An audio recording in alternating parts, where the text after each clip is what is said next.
પંચમહાલના બોરિયા ગામમાં રીંછ દેખાયાનું સામે આવ્યું। રીંછની હિલચાલનો એક વિડીયો સામે આવ્યો છે। ઘોઘંબા તાલુકાના બોરિયા ગામની આ ઘટના છે। છેલ્લા કેટલાક દિવસથી ગામમાં રીંછ ફરી રહ્યું હોય તેવું સ્થાનિકોનું કહેવું છે। રીંછના આટાફેરાને કારણે ગામ લોકોમાં પણ અત્યારે ભયનો માહોલ છે। રાત્રિ દરમિયાન ખેતરે જતા ખેડૂતોને ખાસ ચેતવણી અપાઈ છે। રીંછને પાંજરે પૂરવા માટે ગામ લોકો દ્વારા માંગણી કરવામાં આવી છે।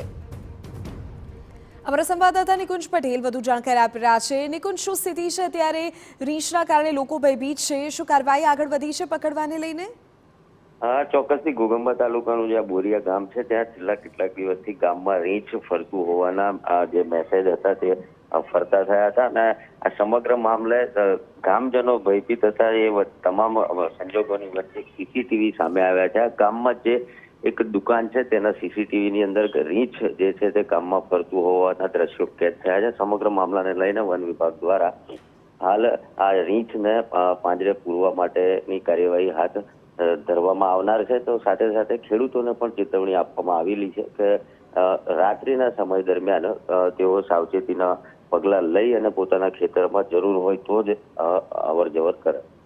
બિલકુલ નિકુંજ, આભાર આ જાણકારી બદલ। તો વન વિભાગ અત્યારે એક્શન મોડમાં છે, સાથે સાથે લોકોને પણ સાવચેતી રાખવા માટે અપીલ કરાય છે, ખાસ કરીને ખેડૂતોને।